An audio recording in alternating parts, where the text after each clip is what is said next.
오늘 출애굽기 1장 8절에서 21절의 말씀으로 하나님 편에 서는 사람들이란 제목으로 주의 말씀을 전하려고 합니다. 아브라함 링컨이 남북전쟁에서 연이은 패배로 큰 시련을 경험하고 있었는데요. 그때 어떤 한 친구가 링컨을 응원하기 위해서 찾아옵니다. 그리고 링컨에게 이런 말을 합니다. 링컨, 우리는 언제나 하나님이 우리 편에 서신 것을 믿습니다. 당신도 그거를 믿으시죠? 라고 이렇게 물어봤답니다. 그때 링컨이 이렇게 대답했습니다. 예, 하나님은 언제나 우리 편에 서 계십니다. 그런데 저의 관심사는 하나님이 어느 편에 서 계신가가 아닙니다. 저의 관심사는 어떠한 환경 속에서도 과연 우리가 하나님 편에 서 있을 수 있는가, 이것이 저의 최대의 관심사입니다 라고 대답을 했답니다. 하나님은 언제나 변함없이 우리 곁에 계십니다. 그러나 과연 우리가 어떤 상황에도 하나님 편에 굳건히 서 있을 수 있을까, 이거는 조금 다른 문제인 것 같습니다. 왜냐하면 예수님께서 십자가에 잡히시기 전에 12제자들은 예수님을 따르겠다고 호언장담했지만 그 잡히시는 날에 모두 도망간 것을 보면은 하나님 편에 서는 것이 결코 쉽지 않다는 것을 알 수 있죠. 저는 아이가 넷입니다. 원래 보통 넷이라고 그러면 놀래주시는데 보통 저희 아이가 넷인데 저희 밤에 이런 일들을 경험해요. 어떤 걸 경험하냐면은 저까지 6명이니까 간식을 사게 되면은 항상 이제 싸우는 일이 생깁니다. 그래서 저희 와이프는 간식을 사면은 항상 6등분을 합니다. 제 거하고 아이들 거라고 나눠주죠. 그 다음에 아이들이 자기의 간식을 다 먹은 다음에 똑같이 행동하는 게 있어요. 어떻게 행동하냐면은 다 저한테 다가옵니다. 왜 그러죠? 아직까지 제 간식이 많이 남아있기 때문이죠. 저는 아빠여서 이 간식들을 아이들한테 하나씩 다 나눠줘요. 그럼 그 아이들이 그 자리에서 맛있게 먹습니다. 그리고 제 옆에 잠깐이라도 앉아있으면 좋은데 그 간식이 다 떨어진 것을 보면은 각자 집으로 들어가는 걸 보면서 야, 내가 이게 진짜 과연 아이를 키우는 부모의 마음을 저들이 알까라는 생각이 많이 듭니다. 하나님 아버지도 마찬가지겠죠. 하나님 아버지는 늘 우리 편에 든든히 서 계신데 우리가 우리의 필요를 따라서 하나님 편에 붙기도 하고 또 하나님과 멀어지는 것이 우리의 인생인 것 같습니다. 그러나 인생을 살아보면은 여러 고난을 만나고요. 그리고 그 고난 가운데 더 큰 하나님의 은혜를 경험했기 때문에 우리가 이 자리에 생존해 있고 그리고 우리가 증인으로서 살고 있다고 생각을 합니다. 인생이라는 거는 참 쉽지 않은 것 같습니다. 저도 이제 40대 중반을 걸어가고 있는데 이 고난이 정말 바퀴벌레 같아요. 잡아도 끝이 없어요. 하나를 해결하면은 다음 문제가 일어나고 다음 고난을 해결하면 다음 고난이 일어나고 참 쉽지 않은 것 같습니다. 그런데 이 고난 가운데도 하나님 편에 반드시 쓸 수 있는 사람은 어떤 사람이냐면은 고난보다 더 큰 하나님의 은혜를 맛본 사람만이 늘 고난 뒤에 있는 하나님을 경외하면서 믿음을 지켜나갈 수 있습니다. 오늘 말씀도 보면은 고난보다도 더 큰 하나님의 은혜를 경험해서 하나님 편에 든든히 서가는 사람들이 있습니다. 이 사람들은 직업이 변변치 않습니다. 왜냐하면은 오늘 말씀에서 누가 나오냐면은 산파라는 사람들이 나옵니다. 이 산파는 오늘날 말하면은 산후 도우미 정도 되는 직업인데 이스라엘의 노예로 잡혀간 애굽의 노예로 잡혀간 이스라엘의 사람들 가운데에 어쩌면 산파들이 가장 하찮은 직업일 수도 있고 어쩌면 소외받는 직업일 수도 있는데 이 산파들이 고난 가운데도 하나님의 은혜를 경험하면서 하나님 편에 서는 놀라운 믿음을 보여줍니다. 우리 한번 어디를 보시냐면은 성경 출애굽기 1장 15절에서 16절을 같이 한번 읽어보겠습니다. 1장 15절에서 16절입니다. 시작. 애굽 왕이 히브리 산파 시브라라 하는 사람과 부하라 하는 사람에게 말하여 이르되 너희는 히브리 여인을 위하여 해산을 도울 때에 그 자리를 살펴서 아들이거든 그를 죽이고 딸이거든 살려두라. 당시 애굽의 왕, 그러니까 이집트죠. 이 바로, 이 파라오는 세상의 중심이었습니다. 당시 권세의 최고봉에 있었고, 그 사람이 길을 내라고 하면은 길이 나지고, 그 사람이 죽이라고 하면은 사람들이 한 민족이 죽어나가는 일들도 발생했겠죠. 그러나 이 아무리 절대 권력인 바로라고 해도 영유아를 죽인다는 것은 자신의 정치에 엄청난 오점을 남길 수 있었을 가능성이 있죠. 우리가 최근 한 1년 전인가요? 그때에 어떤 뉴스를 들었냐면은 17세 정도 되는 중학생 아이들이 둘이 8살짜리 어린아이를 유괴해서 죽인 사건을 기억하실 겁니다. 그 사건이 사람을 죽였기 때문에 우리가 힘들어하거나 괴로워한 것이 아니라 8살짜리 어린아이를 살해했다는 것에 대해서 우리가 용서하지 못하는 마음이 생기게 된 거죠. 마찬가지로 이 애굽 왕이 아무리 이스라엘 사람들이 노예고 이 사람들을 죽이고 싶어도 영유아를 마음대로 죽인다는 것이 쉽지 않았을 것입니다. 그때 이 애굽 왕이 15절에 보면은 히브리 산파 시브라와 부하라는 사람에게 명령을 합니다. 아마 시브라와 부하는 그 산파들의 아마 한 대목격, 가장 지도자격 되는 사람인 것 같은데, 이 둘에게 어떤 명령을 하냐면은 아들이면은 죽이고, 그러니까 쉽게 말해서 뭐냐면은 태어나자마자 아들이면은 그 아이를 뒤집어놔서 자연스럽게 죽게 만들고, 딸이면은 살려둬라. 왜냐하면은 딸은 늘 자손을 낳아서 노예처럼 쓸 수 있는 그런 사람들이기 때문이죠. 어쩌면은 이 시브라와 부하는 이 절대 권력이 두려웠을 것이고요. 그 다음에 이 바로의 명령을 들었으면은 대대손손 잘 먹고 잘 살았을 가망성이 있죠. 여러분들 같으면 어떻게 하시겠어요?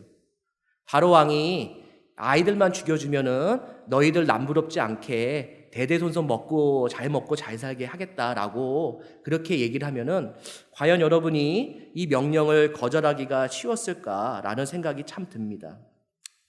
그러나 이 시브라와 이 부하는 이 바로의 명령을 거절하는 믿음을 보여주죠. 그렇다면 먼저 이 바로 왕이 왜 이스라엘 사람들을 이렇게 싫어했을까요?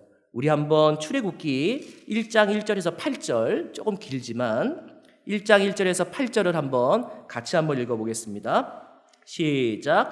애굽과 함께 각각 자기 가족을 데리고 애굽에 이른 이스라엘 사람들의 이름은 이러하니 루벤과 시므온과 레위와 유다와 이사갈과 스불론과 베냐민과 단과 납달리와 갓과 아세리요, 야곱의 허리에서 나온 사람이 모두 70이요 요셉은 애굽에 있었더라. 요셉과 그의 모든 형제와 그 시대의 사람은 다 죽었고 이스라엘 자손은 생육하고 불어나 번성하고 매우 강하여 온 땅에 가득하게 되었더라. 요셉을 알지 못하는 새 왕이 일어나 애굽 왕을 다스리더니, 잘 보시면은 지금 애굽은 초강대국이 되어 있습니다. 그러니까 애굽은 원래는 강대국이었어요. 그런데 누구 때문에 초강대국이 됐냐면은 요셉 때문에 초강대국이 된 거죠. 하나님께서 요셉에게 지혜를 주셔서 7년 가뭄과 7년 흉년을 지혜롭게 할 수 있는 총리의 직분을 맡기고, 그의 지혜 때문에 이 애굽이 이 지역에서 엄청난 강대국이 됐습니다. 그리고 그 강대국 가운데에 이스라엘 백성들도 번성을 하고 잘 먹고 잘 사는 일을 하게 된 거죠. 결국 애굽은 누구 때문에 잘 산 거예요? 하나님 때문에 잘 산 겁니다. 하나님의 은혜 때문에 자기의 백성을 잘 먹고 잘 살게 한 거고, 그 잘 먹고 잘 산 이스라엘 백성을 보호하는 애굽들도 잘 살게 한 거죠. 아마 왕들이 죽으면서 이런 유언을 내렸을지도 몰라요. 야, 우리는 하나님을 믿지 않지만 저 하나님을 믿는 이스라엘 백성 때문에 우리가 잘 먹고 잘 사는 것 같다. 저들을 선대해라. 이렇게 아마 유언을 내렸을지도 모릅니다.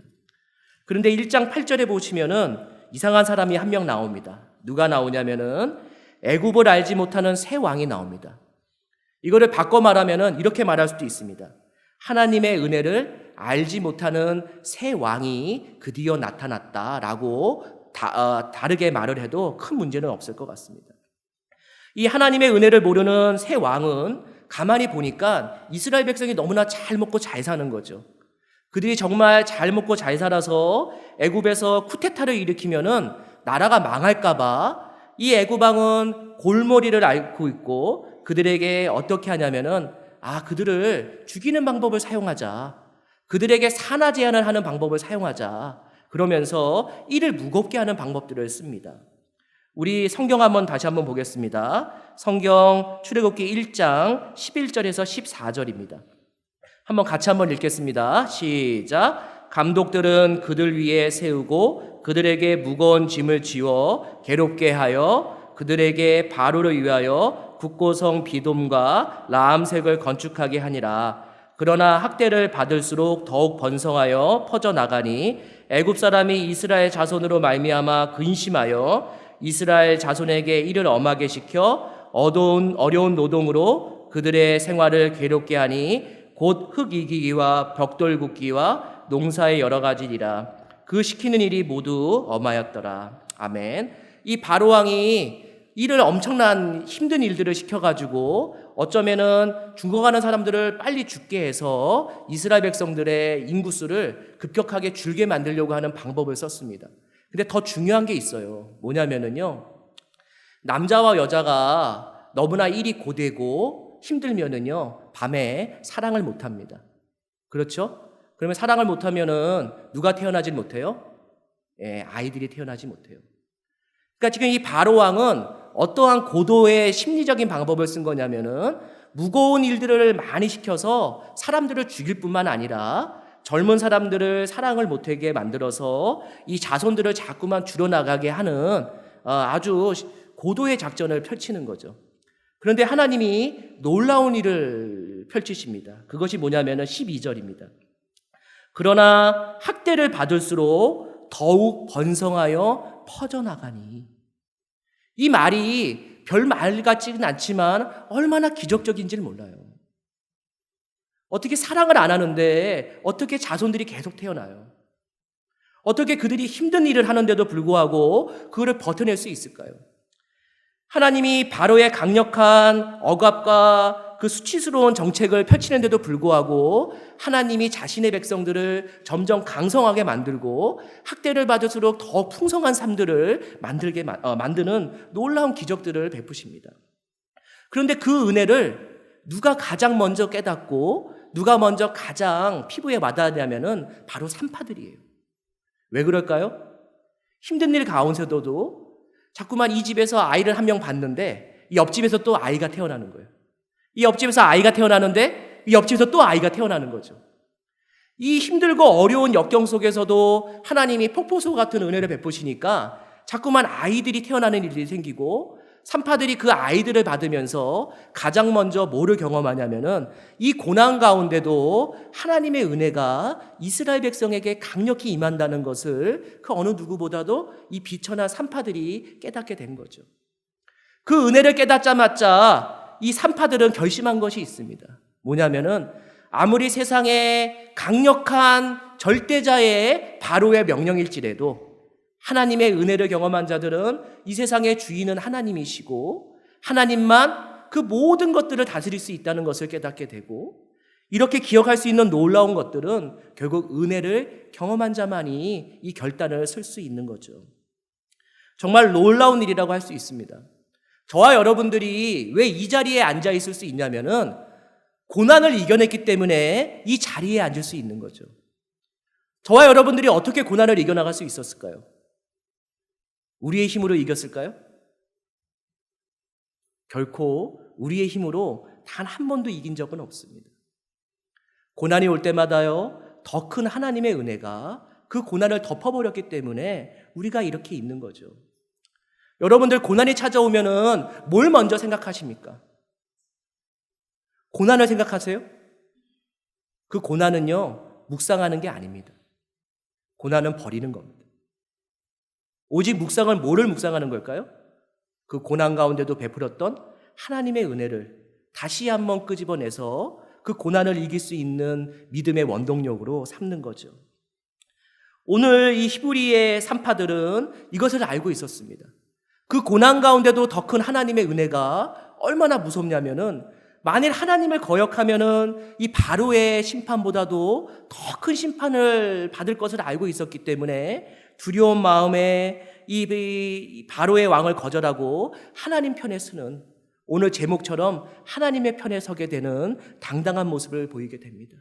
결국 은혜를 경험한 사람만이 하나님 편에 서 있게 되는 거죠. 그런데요, 사람은 참 어리석습니다. 왜냐하면은요, 고난이 와야지만 하나님의 은혜가 더 큰 것을 알기 때문입니다. 그 여자분들이 싫어하는 이야기가 3가지가 있대요. 뭐냐면은 군대 이야기, 그렇죠? 그 다음에 무슨 이야기예요? 축구 이야기. 그 다음에 또 어떤 이야기일까요? 군대에서 축구한 이야기. 예. 근데 저는 오늘 잠깐 저의 군대 이야기를 잠깐 하려고 그래요. 저는 여름에 군대를 갔어요. 얼마나 그 더운지 뭐 죽다 살아났는데, 이 여름에 군대를 가면은 참 나쁜 게 있습니다. 뭐냐면은 한 여름에 훈련을 받는데 절대로 찬물을 주지 않아요. 왜냐하면 그 땀을 흘리고 찬물을 먹으면은 설사하고 배탈이 날까봐 그 더운 여름에도 물을 끓여서 줍니다. 얼마나 사람이 미치겠어요. 이 더운데 땀은 나지, 뜨거운 물은 먹어야 되는데 목은 타지, 정말 죽을 것 같은 거예요. 그런데 그때 간식으로 뭐가 나왔냐면은, 여러분 아시죠? 비비빅이라는 아이스크림이 나왔어요. 이렇게 팥 아이스크림인데 이 하드 이렇게 나무젓가락 같은 거 하나 꽂혀져 있는 거예요. 군대 가기 전에는요, 그 비비빅이라는 아이스크림은 거들떠 보지도 않았습니다. 그리고 이거는요, 나이 든 사람만 먹는 줄 알았어요. 근데 한 여름에 그 비비빅이 나오는데 얼마나 맛있는지, 어디까지 먹었냐면은 그 손잡이 있잖아요. 그 손잡이를 깨물어 가지고 그 단물이 다 빠질 때까지 씹어 먹었어요. 근데 만일 제가 그 여름에 태양볕의 고난을 경험하지 않았다면은 그 비비빅의 맛있는 것을 알 수가 없었겠죠. 우리도 마찬가지죠. 왜 하나님이 우리 가운데에 자꾸만 크고 작은 어려움과 역경을 주냐면은, 우리 삶 가운데에 우리를 미워서 그런 것이 아니라 저와 여러분들이 하나님의 은혜를 잊어버렸기 때문에 우리 인생에 크고 작은 고난을 주는 거예요. 하나님이 잘못된 것이 아니라 우리의 마음에 은혜가 사라졌기 때문에 하나님이 그걸 기억시키기 위해서 고난을 허락하시는 거라고요. 그래서 이 기독교는 고난도 감사라고 그러고 이 고난도 은혜라고 할 수밖에 없는 거죠. 여러분, 성경에서 가장 많이 나오는 단어가 뭔지 아세요? 예수 그리스도가 아닙니다. 놀라셨죠? 성경에서 가장 많이 나오는 단어는 뭐냐면은 은혜입니다. 은혜. 구약에서 293번이나 은혜라는 단어가 나오고요. 신약에서 183번이나 은혜라는 단어가 나옵니다. 그리고요, 바울의 서신서를 보면은 항상 어떻게 시작하냐면은 은혜로 시작하고요. 바울의 서신서의 마지막 끝은 뭘로 끝나냐면은 은혜로 끝납니다. 결국 성경은 우리에게 뭐를 기억하게 만드냐면은, 너가 정말로 예수를 믿고 있으면은 그 은혜를 잊지 말고 하루하루를 감사한 마음으로 살 것을 우리에게 가르쳐주고 있죠. 우리 마지막으로 고린도후서 한번 찾아보겠습니다. 고린도후서 1장입니다. 고린도후서 1장 5절에서 6절 한번 읽어보겠습니다. 자, 고린도후서 1장 5절에서